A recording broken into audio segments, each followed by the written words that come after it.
வணக்கம். Welcome to Rekha Rajesh kitchen. இது வந்து பார்த்திங்கன்னா, என்னுடைய மாமனார் திதி கொடுத்த அன்றைக்கி டே எப்படி போச்சு அப்படின்றத உங்ககிட்ட வந்து ஷேர் பண்ணியிருக்கிறேன். அப்படியே எனக்கு சில விஷயங்கள்லாம் வந்து நம்ம படிக்கிறோம். அதெல்லாம் வந்து தெரியறதுனால அப்படியே வந்து ஷேர் பண்ணுறேன். அப்புறம் ஐயரையும் நான் கேட்டு தெரிஞ்சுப்பேன். எப்பவுமே வந்து பார்த்திங்கன்னா, யூடியூப் வந்து நிறைய விஷயங்கள் பார்ப்பேன். அதை வந்து நான் செய்யவே மாட்டேன். அ ஒருத்தர் சொல்கிறத மட்டும் தான் ஃபாலோ பண்ணுவேன். ஆத்மஞானம் யூடியூப் சேனல் இருக்கிறாங்களே, அவங்க சாமி கும்பிட்றது எப்படி கும்பிடணும் சிம்பிளா அப்படின்னு சொல்லுவாங்க பாரு, அதை மட்டும் ஃபாலோ பண்ணுவேன். நிறைய விஷயங்கள் நிறைய பேர் சொல்லுவாங்க. அதெல்லாம் ஃபாலோ பண்ண மாட்டேன். எதெல்லாம் செய்யணும், எது செய்யக்கூடாதுன்னு இவர்கிட்ட நான் டவுட்லாம் வந்து யோசிச்சு வச்சுப்பேன். வருஷத்துக்கு ஒரு முறை வரும்போது இவர்கிட்டயே கேட்டு நான் தெரிஞ்சுப்பேன். எப்பவுமே யூடியூப் பார்த்து நான் ஃபாலோ பண்ண மாட்டேன். நான் எது செய்தாலும் இல்லை எனக்கு ஒரு விஷயம் தெரிலனாலும் இவர்கிட்ட கேட்டுப்போம். கேட்டால் அவர் சொல்லுவார், இப்படி இல்லைம்மா இப்படி தான் செய்யணும், இப்படிலாம் சொல்லுவாங்க, அதெல்லாம் நீ செய்யாத, இப்படி தான் இருக்கணும், அமாவாசைனா இப்படி தான் கும்பிடணும், திதினா இப்படின்னா கொடுக்கணும், திதி வந்து கொடுத்துக்கினே இருக்கணும் அப்படின்றது எல்லாத்தையும் வந்து சொல்லுவார். அப்படியே வந்து இன்றைக்கி பார்த்தீங்கன்னா அவர் வந்து அவர் பொண்ணு பற்றி ஷேர் பண்ணியிருந்தார். பசங்க வந்து எப்படிலாம் இருக்காங்க இந்த காலத்தில் அப்படின்றது, ஈஸியாக சம்பாதிக்கணும்னு பார்க்குறாங்க, உழைக்கக்கூடாதுன்னு நினைக்கிறாங்க, அப்படிலாம் வந்து சொல்லிக்கின்னு இருந்தார். இது எல்லாருக்குமே வந்து அப்படி தான் இருக்கும் போல். அதாவது நான் கேள்விப்பட்ட விஷயம் என்னென்னா, உங்ககிட்ட நான் இதை ஷேர் பண்ணுறேன், எல்லாருமே தெரிஞ்சுக்கலாம். ஒரு குழந்தை வந்து அந்த 10 மாதம் அந்த கருவறையில் இருக்கும்போது, அப்போ எல்லாமே சொல்லணுமா, நீ நல்லவனா வளரணும், நல்லா படிக்கணும், நீ இப்படிலாம் இருக்கணும்னு என்னலாம் சொல்கிறாங்களோ அந்த 10 மாதத்துக்குள்ள, அது எல்லாமே அந்த குழந்தை கேட்டுக்குமாங்க. அது குழந்தை பிறந்து அது வளரும்போது அந்த சொன்னதெல்லாம் வச்சு அந்த குழந்தை வந்து வளருவாங்க அப்படின்னு சொல்கிறாங்க. நீங்கள் வந்து ஒரு 10 வயசு வரைக்கும் ஒரு 50% கேட்பாங்களாம். 10 மாதம் சொல்லும்போது ஃபுல்லாத்தையும் கேட்பாங்க. 10 வயசில் வந்து பார்த்திங்கன்னா 50% கேட்பாங்க. அதுக்கப்புறம் ஒரு 15 வயசு ஆச்சுன்னா 75% கேட்க மாட்டாங்க. 25% தான் கேட்பாங்க அப்படி. அதுக்கப்புறம் மேஜர் ஆகிட்டுன்னு சொல்லிடுவாங்க. அதனால் ஒரு குழந்தை வந்து அந்த கருவறையில் இருக்கும்போதே எல்லாம் சொல்லி கொடுத்துணுமா. இப்போ பெரியவங்கள ஆகிட்ட அப்புறமா நம்ம பேரண்ட்ஸ் சொல்கிறத கேட்கல பசங்க அப்படின்னு சொல்கிறதெல்லாம் வேஸ்ட்டு. நீ அப்போ வந்து சொல்லித்தரையோ அதுதான் அப்படின்னு சொல்கிறாங்கங்க. இன்னொன்று அவங்களுடைய முன் ஜென்மத்து வினை பொறுத்து வந்து இதை எல்லாமே நடக்குது. நம்ம வந்து இவங்க இதை சொன்னதுனால இப்படி ஆயிடுச்சு, இவங்க இதை பண்ணதுனால இப்படி ஆயிடுச்சு, இவங்க இதை செய்துட்டாங்க அதனால தான் நான் இப்படி அப்படிலாம் எதுவுமே கிடையாது. உன்னுடைய முன் ஜென்மத்தின் வினை என்னமோ அது இந்த ஜென்மத்தில் நீ வந்து அதை வந்து தீர்க்கணும். அதுதான் வழி, வேறு வழி இல்லை. அதனால் யாரையும் எந்த குறையும் நம்ம வந்து சொல்லக்கூடாது. யாரையும் எதையும் சொல்லவும் கூடாது. நமக்கு ஏதாவது நல்லது பண்ணால் நன்றி சொல்லலாம், கெட்டது பண்ணால் ஒதுங்கி போயிடலாம், அவ்வளோதான். கடவுள் பார்த்துப்பார். இதுதான் நான்லாம் இப்போலாம் ஃபாலோ பண்ணுவேன். நிறைய விஷயம் தெரிய வரும்போது ஒரு எப்படி இருக்குன்னா, ஒரு அற்புதமாக இருக்குது. நிறைய விஷயம் தெரிய வரும்போது, இவ்வளோ இருக்கா? இவ்வளோ விஷயங்கள்லாம் இருக்குது, நம்ம தெரிஞ்சுக்கிறது எவ்வளோ இருக்குது அப்படின்றது. அதனால் வந்து யாரையும் எதையும் சொல்லாமல் நல்லா இருக்கணும், அவ்வளோதான். அதனால் பசங்க வந்து இப்படி குழந்தையா இருக்கும்போது அந்த கருவறையில் தான் கேட்பாங்க. நீ வளர்ந்து எது சொன்னாலும் கேட்க மாட்டாங்க அப்படின்றத நான் கேள்விப்பட்டேன். அதை உங்களோட ஷேர் பண்ணுறேன். இப்போ பார்த்தீங்கன்னா 7 மணிக்கு வந்தார், 8 மணிக்கு எல்லாத்தையும் முடிச்சிட்டாரு. சரி உடனே பெருக்கக்கூடாது, எதுவும் பண்ணக்கூடாதுன்றதுனால அங்கே இருந்ததெல்லாம் மட்டும் எடுத்து வெளியே வச்சுட்டு, அதுக்கப்புறமா சமையல் ஸ்டார்ட் பண்ணிட்டேன். வெளியே ஒருத்தன் உட்காந்துனுக்கிறான், முடிச்சுட்டு உள்ளே தோசை ஊற்றினுக்கிறேன் எல்லாருக்கும் டிஃபன். ஏன்னா 8 மணிக்கெலாம் முடிஞ்சிடுச்சு. அதனால் வந்து முதல்ல டிஃபன் சாப்பிட்டுலாம், அதுக்கப்புறம் லஞ்செலாம் செய்யலாம் பொறுமையாக அப்படின்ட்டு. அப்போது பருப்பு வேக வச்சுட்டேன், அரிசி ஊற வச்சுட்டேன், தண்ணி வச்சுருக்கிறேன். இன்றைக்கி வந்து முருங்கைக்காய் சாம்பார், வாழைக்காய் பொரியல், வடை, வெண்டைக்காய். அதுக்கப்புறம் அவருக்கு பிடிச்சது எங்கள் மாமனாருக்கு வந்து பார்த்திங்கன்னா அந்த பால்கோவா, அதுக்கப்புறமா மோட்டா சேர் அந்த மாதிரிலாம் இருக்கும், அதெல்லாம் தான் பிடிக்கும். இதெல்லாம் தான் வந்து நான் பண்ணேன் இன்றைக்கி.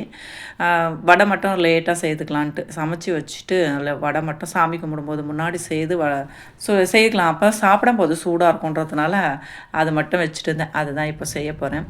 இன்றைக்கி டே இப்படி தான் போச்சு.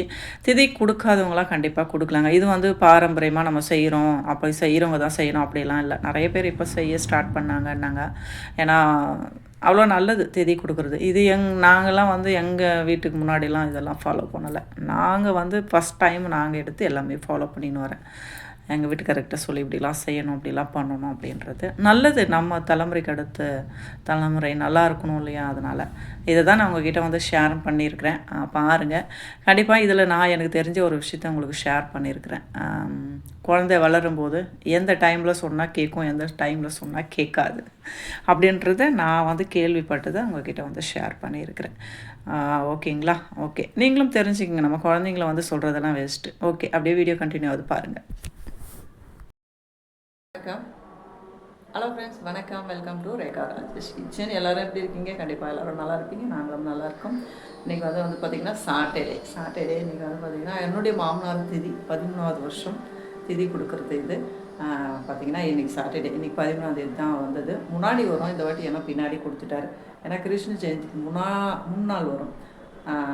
அதுக்கப்புறமா கிருஷ்ண ஜெயந்தி வரும். இந்த வாட்டி அது கிருஷ்ண ஜெயந்திலாம் கொஞ்சம் முன்னாடி வந்ததுனால கொஞ்சம் கச்சா முச்சான்னு ஆனதுனால இந்த வாட்டி வந்து இந்த திதி நினைவு நாள் போயிடுச்சு. இந்த திதி கொடுத்தோம். ஆக்சுவலாக திதி வந்து நினைவு நாளுக்கு முன்னாடி கொடுக்கணும், அதுதான் ரொம்ப நல்லது. இந்த ஒரு டைமு இன்னொரு டைம் அந்த மாதிரி கொஞ்சம் வந்து சேஞ்ச் ஆகிடுச்சு. ஒன்றும் பரவாயில்ல, நம்ம திதிக்கு நம்ம வந்து மனசார கொடுக்கணுமா, அவ்வளோதான். 13 வருஷமாக பண்ணுறேன். எங்கள் ஆளுங்கள்லாம் வந்து யாரும் வந்து எங்கள் மாமியார் சைடு அவங்களாம் பண்ணதில்லை. நான் தான் ஃபஸ்ட் டைம் எடுத்து எல்லாம் நாங்கள் தான் பண்ணுறோம். ஏன்னா நமக்கு அப்புறமா வர தலைமுறை எல்லாமே நல்லா இருக்கணும், இதை பார்த்து அவங்களும் கற்றுக்கணும். நிறைய பேர் வந்து ஐயர் இன்றைக்கி கேட்டு சொல்லிட்டு போனார், நிறைய பேர் செய்ய ஸ்டார்ட் பண்ணிட்டாங்க சார். நீங்களாம் வந்து எவ்வளோ வருஷமாக 13 வருஷமாக செய்கிறீங்க, நிறைய பேர் செய்ய ஸ்டார்ட் பண்ணிட்டாங்க. ஒரு சிலர் செய்து நடுவில் விட்டுடுவாங்களாம். அந்த மாதிரியும் விடக்கூடாது. அப்புறம் விட்டுட்டு திருப்பி எதனா ப்ராப்ளம்னா திரும்ப வந்து இது மாதிரி போய் ஏதாவது ஜோசியம் ஜாதகம் பார்க்கும்போது பித்ரு ஜோசம் இருக்குது அப்படின்னா திரும்ப கண்டினியூ பண்ணிப்பாங்க. அதெல்லாம் இல்லாமல் வந்து செய்கிறத வந்து கொஞ்சம் அதை வந்து கரெக்டாக ஃபாலோ பண்ணணும், கடைப்பிடிக்கணும் அப்படின்னு சொல்லிட்டு போனார். நான் வந்து அதெல்லாம் வந்து கொஞ்சம் ஃபாலோ பண்ணிப்பேங்க. நம்மளுடைய நம்பிக்கை, அதனால் நான் ஃபாலோ பண்ணிப்பேன். பார்த்திங்கன்னா காலையில் வந்து 7 o'clock வந்தார். அதுக்குள்ளவே வந்து பார்த்திங்கன்னா எல்லாம் ரெடி பண்ணி வச்சுருவேன். அதேமாதிரி வந்து அந்த பிண்டம் கொடுப்பாங்கல்ல, அது எல்லாருமே ஐயர் சொல்லுவார், எல்லாரும் மாவு வாங்கி வச்சுருவாங்கம்மா, அதில் உருண்டை பிடிச்சி வச்சுருவாங்க. வீட்டில் செய்தாலும் அப்படி தான் பண்ணுவாங்க, வெளியினாலும் நீங்கள் மட்டும் தான் சாதம் செய்கிறவங்கன்னு சொல்லுவார். நான் எப்போவுமே பச்சரிசியும் ஃபஸ்ட் டைம் வந்து பார்த்திங்கன்னா வரும் பச்சரிசி பொங்கி வச்சுருந்தேன். அப்போ வந்து சொன்னார், அதில் கொஞ்சம் சிறுபருப்பு போட்டுக்குமா அப்படின்ட்டு. அதனால் சிறுபருப்பும் பச்சரிசியும் போட்டு செய்து வச்சுருவேன். உப்பு போடக்கூடாது. அதுக்கப்புறம் அவர் வந்து அந்த பிண்டம் இது பண்ணும்போது அதில் கொஞ்சம் எல்லாம் எள் சிலதெல்லாம் சேர்த்து அதெல்லாம் கொஞ்சம் நல்லா பசைஞ்சு அதுக்கப்புறமா உருண்டை அதை வச்சு அதை செய்வாங்க. அந்த மாதிரி தான் நான் வந்து வீட்டில் தான் செய்வேன் நான். நம்ம கொடுக்குறோம், அதுதான் சாப்பாடு அப்படின்னு சொல்கிறாங்க.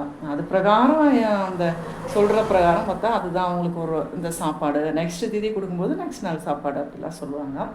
அதனால் வந்து கொடுக்குறத நல்லா கொடுப்போம் இல்லையா. அதனால் சாப்பாடு செய்து வீட்டில் தான் நான் வந்து அந்த பிண்டத்துக்கு ரெடி பண்ணி கொடுப்பேன். மாவுலாம் கொடுக்க மாட்டேன்.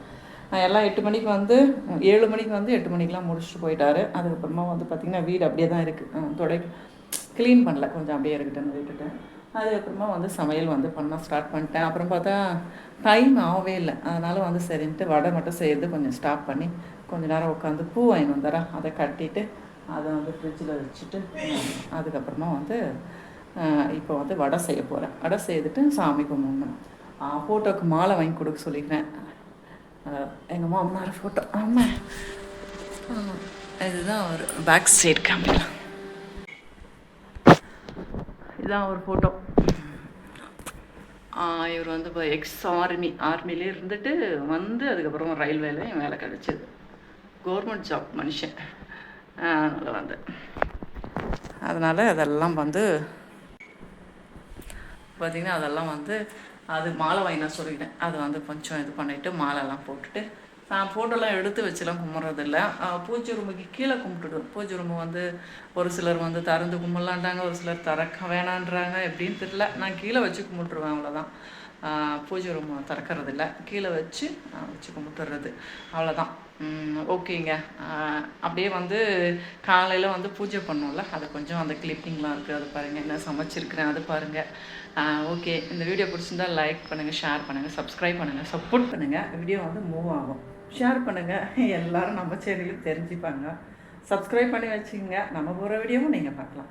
உங்களுக்கு எப்போ டைம் இருக்குதோ அப்போ நீங்கள் வீடியோ பாருங்கள், அது போதும். இல்லை அப்படின்னாலும் பரவாயில்ல, நோ ப்ராப்ளம். ஒருத்தர் பிடிச்சாதான் வீடியோ பார்ப்பாங்க இல்லையா. அதனால் லைக் ஷேர் சப்ஸ்கிரைப் பண்ணிங்க. பாய். பாடா சாமி கும்பிட்டுக்குடா.